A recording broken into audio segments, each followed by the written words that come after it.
Gira ubuzima wowe udukurikira umunsi ku munsi aho uherereye hirya no hino ku isi, nizere ko umeze neza, niba kandi utameze neza ihangane kandi ukomere, ejo bizamera neza, kuko kubaho nicyo gishoro. Nk'ibisanzwe aha ni ku isoko y'ubumenyi buzima, aha niho tuguha ubumenyi buzima ukagira ubuzima buzima. Njye ndi Fideli, ni njye muganga wawe w'amenyo nk'ibisanzwe, uyu munsi nje kukubwira ku cyorezo cya virusi ya Ebola.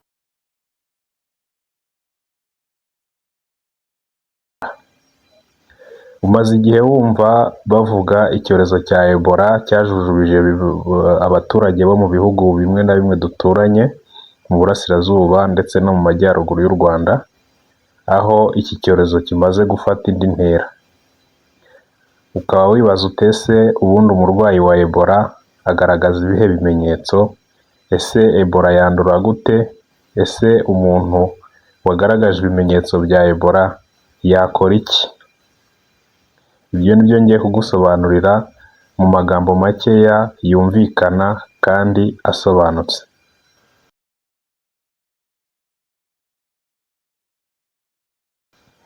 Ubundi virusi ya Ebola ni virusi ikomeye.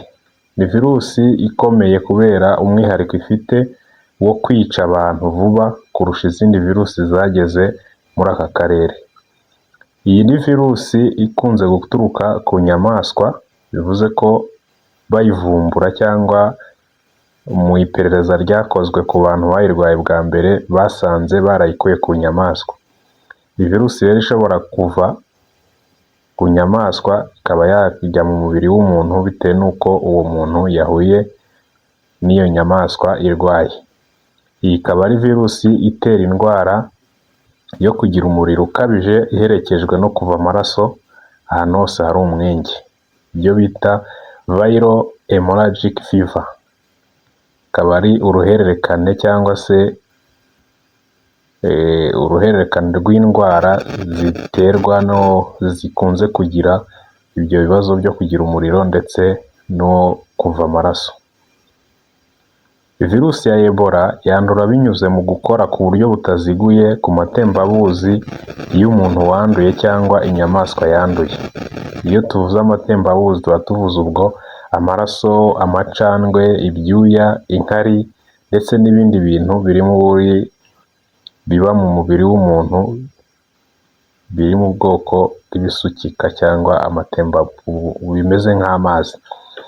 Bivuze ko iyo ukoze ku muntu ushobora gukora ku muntu ari kubira ibyuya akaba yakwanduza iyi virusi ya Ebola. Ushobora gukora ku gikoresho umuntu urwaye Ebola yakozeho ukaba wakwandura iyi virusi ya Ebola. Byumvikane ko rero ari indwara yo kwitwararika mu buryo bukomeye cyane. Virusi ya Ebola ishobora gutangira umuntu warwaye iyi virusi ashobora gutangira kugaragaza ibimenyetso uhereye ku munsi wa 2 kugeza ku munsi wa 21. Bivuze ko umaze guhura n'umuntu wanduye cyangwa gukora ku nyamaswa irwaye Ebola, ku munsi wa 2 ushobora kugaragaza ikimenyetso bitewe n'ubwirinzi bwawe bw'umubiri uko bukora, kugeza nibura ku munsi wa 21. Nyuma y'umunsi wa 21 itaragaragaza ikimenyetso, icyo gihe iyo virusi ntayo uba ufite. Iyi virusi rero, umuntu urwaye iyi virusi agira ibimenyetso by'ibanze, noneho akagira n'ibimenyetso bigaragaza ko arembye. Mu bimenyetso by'ibanze harimo kugira umuriro ukabije uri hejuru ya 38°C, hakabaho kubabara umutwe cyane, kuribwa mu ngingo cyangwa kubabara imikaya, ukaba wumva umeze nk'umuntu wakoze siporo wakandagira ukumva imitsi irakurya, hakabaho kugira umunaniro ukabije cyangwa gucika intege ndetse no kubabara mu muhogo. Ibyo ni ibimenyetso by'ibanze umuntu agaragaza iyo yanduye.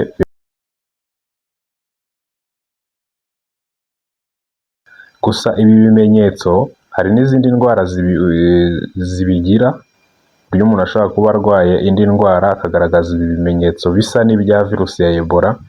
Bivuze ngo rero ni ngombwa ko ubundi mu gihe ugaragaje bimwe muri ibi bimenyetso uba ugomba kujya kwa muganga kugira ngo bagusuzume bamenye icyo urwaye cya nyacyo, ureke kwitiranya ibintu kuko hari indwara nyinshi zishobora kugaragaza muri ibi bimenyetso mvuze haruguru. Iyo umuntu amaze kuremba rero hari ibindi bimenyetso byiyongera kuri ibi ngibi mvuze, harimo kuruka, gucibwamo cyangwa se kugira impiswi, imikorere mibi y'impyiko n'umwijima, ndetse umurwayi aba ashobora no kuva amaraso akavira imbere cyangwa akaba yava amaraso agasohoka hanze y'umubiri. Ibyo bita ngo kuvira imbere ni kwa kundi umuntu ashobora umutsi utwara amaraso utoboka, amaraso akajya ava mu mutsi akajya mu nyama zikikije wa mutsi ariko ntasohoke ngo agere hanze y'umubiri, ajye hanze y'uruhu yabone hanze.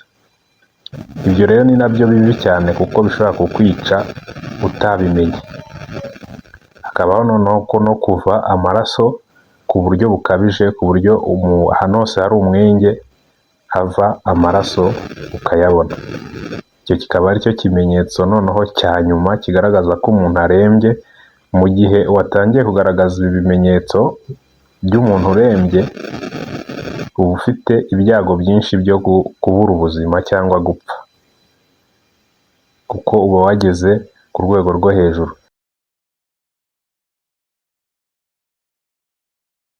Kugeza uyu munsi rero nta muti wari wagaragara wihariye wa Ebola. Niyo mpamvu mu gihe umuntu wese agaragaje bimwe muri bimenyetso navuze muri iyi video yose, aba akwiriye guhita yihutira kwegera inzego z'ubuzima zimwegereye kugira ngo bamufashe, bamusuzume, amenye icyo arwaye hakiri kare, bimurinde kuba yaremba byamuviramo no gupfa. Ntibagirwe rero gukora subscribe niba utarayikoze, ndetse no gusangiza iyi video inshuti zawe kugira ngo nazo zimenye ibi ngibi tuvugiyemo aha ngaha zibashe kwirinda. Murakoze naho utaha.